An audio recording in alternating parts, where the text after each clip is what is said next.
ఎక్కువగా oral sex చేయటం వల్ల క్యాన్సర్ వస్తుంది అని చెప్పేసి వైద్యులు చెప్తున్నారు. బట్ మన ఇండియా డాక్టర్స్ ఏం చెప్తున్నారు? అసలు దానివల్ల ఎంతవరకు ప్రమాదం ఉంది? ప్రమాదం లేదు. ఒకవేళ ఉంటే ఎలాంటి జాగ్రత్తలు తీసుకుంటే మంచిది? ఇవన్నీ చెప్పడానికి మనతో పాటు సిద్ధంగా ఉన్నారు డాక్టర్ సమరం గారు.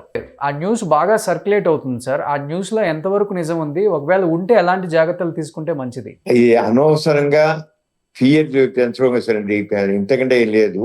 హ్మ్. అసలు చెప్పాలంటే క్యాన్సర్స్ లో ఓరల్ సెక్స్ ఓరల్ క్యాన్సర్ ఎక్కువే. మామూలు క్యాన్సర్స్ దాదాపు 40% క్యాన్సర్స్ ఓరల్ క్యాన్సర్స్. తక్కువ మనం కంపేర్డ్గా చూసినట్లయితే క్యాన్సర్ గొంతు క్యాన్సర్లు ఎక్కువగా ఉంటాయి. ఇప్పుడు దాంట్లో ముఖ్యంగా దానికి కారణం అంటే ఎక్కువగా ఆల్కహాల్ తీసుకోవడము, స్మోకింగ్ చేయడము, ఒక్కప్పుడు ఎక్కువ నమలడము, ఇవన్నీ కూడా ఉన్నాయన్నమాట.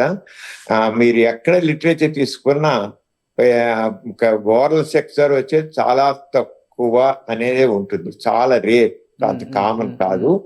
హెచ్పివి వైరస్ ద్వారా క్యాన్సర్ వస్తుంది, కరెక్టే. అది కూడా 16 అండ్ 18 అనే టైప్, హెచ్పివి 16, హెచ్పి 18 అనే టైప్ వల్లే వస్తుంది సరిగా. మనకి అది లేడీస్ కి అయితే ఒకటి గుర్తుంచుకోవాల్సిన ఏంటంటే హెచ్పివి వైరస్ కి మన సహజంగానే మగవాళ్ళల్లో ఇమ్యూనిటీ ఉంటుంది.